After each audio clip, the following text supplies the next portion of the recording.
નમસ્તે મિત્રો, આજે આપણે વાત કરવાના છે ઇન્દિરા ગાંધી અને કલેક્ટર સાથે બનેલી ઘટના. ભારતના રાજકીય ઇતિહાસમાં ઇન્દિરા ગાંધીનું નામ એક એવી શખ્સિયત તરીકે યાદ રાખવામાં આવે છે જેમણે સત્તા સાથે સંવેદનશીલતા અને કડક નિર્ણય ક્ષમતા બંનેને અનોખી રીતે જીવન રાખ્યા હતા. આ વાર્તા પણ તેમની એ જ વ્યક્તિગતતા દર્શાવે છે. એક એવી ઘટના જેમાં એક જિલ્લાઓ કલેક્ટર પોતાની ફરજ અને સત્ય માટે ઊભા રહે છે અને સામે હોય છે દેશની પ્રધાનમંત્રી. આ ઘટના માત્ર એક અધિકારી અને નેતૃત્વ વચ્ચેનો ટકરાવ નથી, પણ તે સિદ્ધાંતો, ઈમાનદારી અને લોકહિતની લડત છે. જ્યારે દેશ રાજકીય રીતે ખૂબ જ સંવેદનશીલ સ્થિતિમાંથી પસાર થઈ રહ્યો હતો, એક નાની પણ મહત્વપૂર્ણ જિલ્લો જ્યાં લોકોનું જીવન કૃષિ પર આધારિત હતું, ત્યાં એક મોટી યોજના લાગુ કરવાની હતી. સરકાર દ્વારા એક ડેમ બાંધ બનાવવાની યોજના. આ ડેમ બનાવવાથી ઘણા ગામો પાણીમાં ગૌરવ થવાના હતા, પરંતુ સાથે જ આસપાસના વિસ્તારોમાં સિંચાઈની સુવિધા વધવાની હતી. સરકારે આ યોજના ઝડપથી ગતિએ આગળ વધારવાની હતી અને આ માટે સ્થાનિક પ્રશાસનને સખત સૂચનાઓ આપવામાં આવી હતી. આ જિલ્લામાં કલેક્ટર એક યુવાન પરંતુ સિદ્ધાંતવાદી અધિકારી આ યોજના અમલ માટે જવાબદાર હતો. શરૂઆતમાં તેને પણ આ પ્રોજેક્ટને વિકાસના દ્રષ્ટિકોણથી જોયો, પરંતુ જ્યારે તે ગામડાઓમાં ગયો, લોકો સાથે મળ્યા, તેમની વ્યવસ્થા સાંભળી, ત્યારે તેની અંદર કંઈ બદલાઈ ગયું. ગામના વૃદ્ધો, મહિલાઓ અને બાળકો અમારું ઘર ક્યાં જશે? તેમની આંખોમાં ડર હતો, અસહાયતા હતી અને સૌથી મોટો અવિશ્વાસ. કલેક્ટર ફાઇલો વાંચી સરકારની રિપોર્ટ્સમાં લખેલું હતું કે તમામ લોકોને યોગ્ય વળતર મળશે અને તેમની નવી જગ્યાએ વસવાટમાં આવશે, પરંતુ જમીન પરથી હકીકત અલગ હતી. વળતર પૂરતું નહોતું અને નવી સહાયત માટે યોગ્ય વ્યવસ્થા નહોતી. લોકો પોતાની પેઢીઓ, જૂના ઘર, મંદિર, જમીન અને સંસ્કૃતિ છોડવા તૈયાર નહોતા.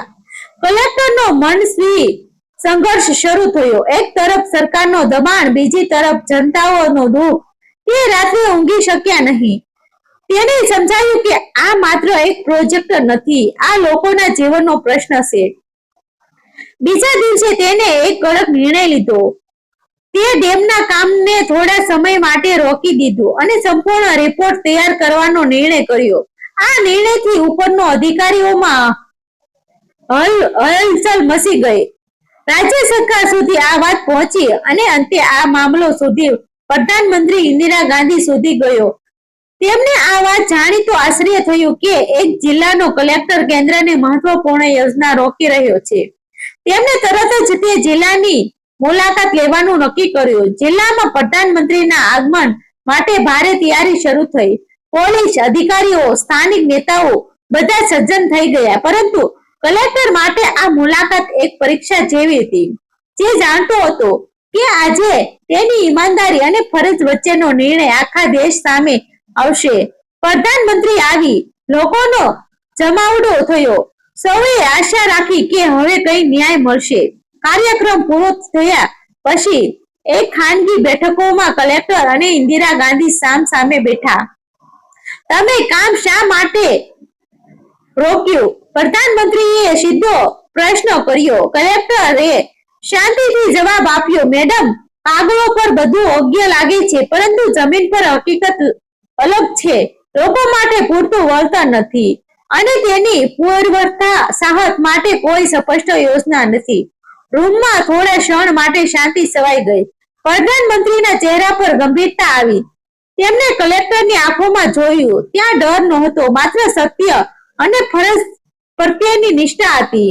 પ્રધાનમંત્રી ઇન્દિરા ગાંધી અને કલેક્ટર વચ્ચે તે બેઠક પછી રૂમમાં છવાયેલી શાંતિ માત્ર ક્ષણિક નહોતી, તે એક ઊંડા વિચાર મથકની શરૂઆત હતી.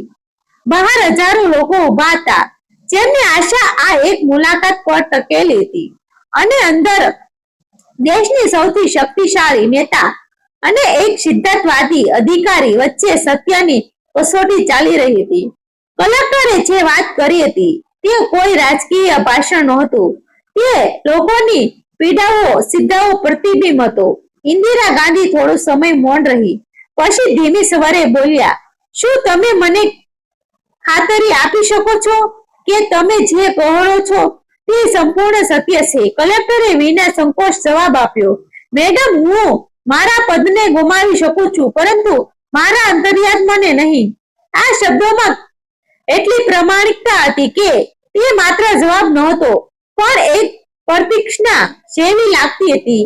આ જવાબ સાંભળીને પ્રધાનમંત્રીના ચહેરા પરનો કડક ભાવ થોડો નરમ પડ્યો.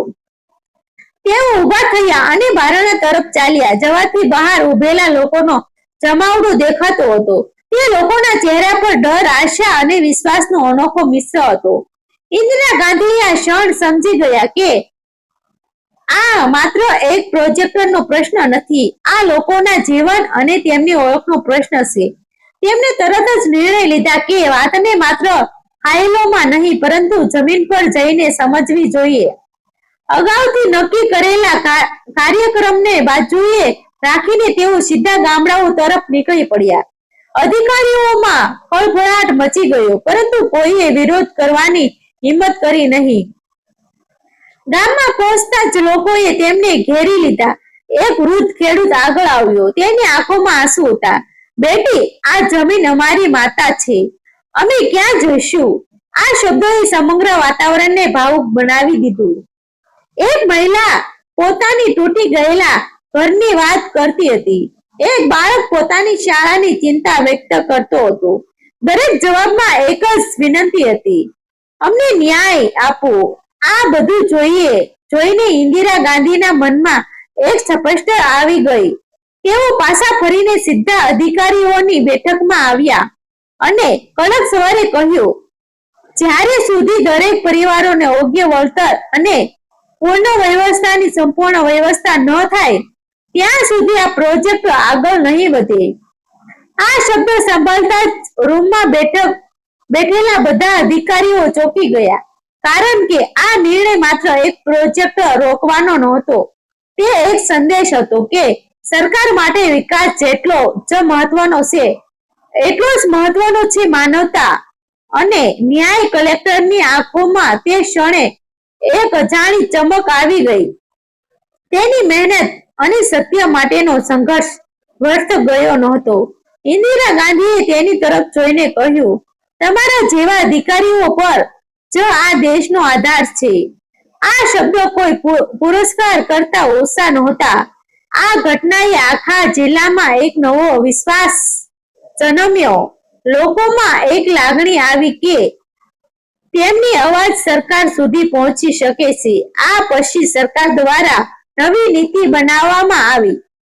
દરેક પ્રભાવિત પરિવારને યોગ્ય વળતર, નવી જમીન અને રહેવા માટે સગવડો આપવામાં આવી.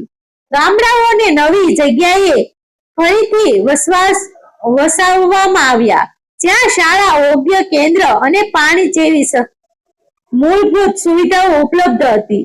આ સમગ્ર પ્રક્રિયા સમય લાગ્યો, પરંતુ તે ન્યાયપૂર્ણ હતી. કલેક્ટરનું નામ એક આદર્શ અધિકાર તરીકે લેવામાં આવવા લાગ્યું. તેની કહાની અન્ય અધિકારીઓ માટે પ્રેરણા બની કે જો તમે સત્ય અને ઈમાનદારી સાથે કામ કરો તો સૌથી મોટી સત્તા પણ તમારી વાત સાંભળશે.